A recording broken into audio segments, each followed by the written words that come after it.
Nous sommes dans la commune de Koumassi. À l'instar de certaines communes du district d'Abidjan et des villes de l'intérieur du pays, elle subit ces derniers jours des perturbations dans la fourniture d'électricité. Au quartier Djek-Konan, dans cet immeuble, vit une dizaine de ménages. Sandrine, une des habitantes de cette résidence, est sans électricité depuis 2 semaines. Elle raconte son calvaire. On n'arrive même pas à dormir parce que quand il coupe là, il coupe, ça revient, il coupe, ça revient, ça ne dure pas et puis ça revient, mais après là, le courant n'est plus venu. Non loin de là, d'autres résidents ne font que constater les dégâts. Depuis un certain temps, on est vraiment fatigué des coupures intempestives d'électricité. Et là, on en a marre. Actuellement, c'est le temps des carême, il y a des gens qui commandent le jus, la glace, tout ça. Là. Mais je n'arrive pas à leur donner, à leur livrer. La dernière fois, le jus que j'ai fait, là, tout est gâté. Parce qu'ils ont coupé le courant. Hier, par exemple, ils ont coupé le courant à 23h moins. Et c'est jusqu'au matin que le courant est venu.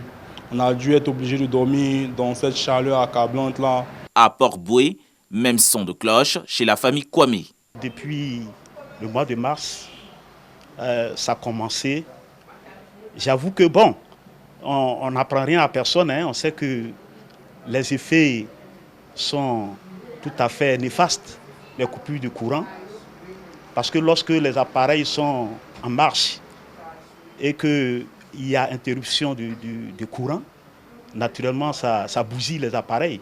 Les populations, face à ces désagréments causés par ces dysfonctionnements de leurs lignes d'électricité, interpellent la compagnie de distribution et font des suggestions. Si au moins ils pouvaient communiquer pour nous dire quel était le problème réellement, vu que la Côte d'Ivoire produit l'électricité en abondance et même exporte cette électricité-là.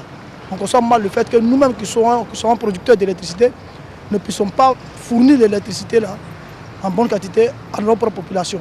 Quelquefois, on ne sait pas à qui s'adresser. Quand on va à la CIE, ils disent que c'est un point technique et que donc il faille qu'ils préviennent les abonnés, à faire la clientèle, qui n'auraient coupure. En ce moment, les gens prennent leurs dispositions. Soucieuse de cette réalité, la compagnie ivoirienne d'électricité explique dans son communiqué ces perturbations par la survenue d'un incident à la centrale de production d'Azito.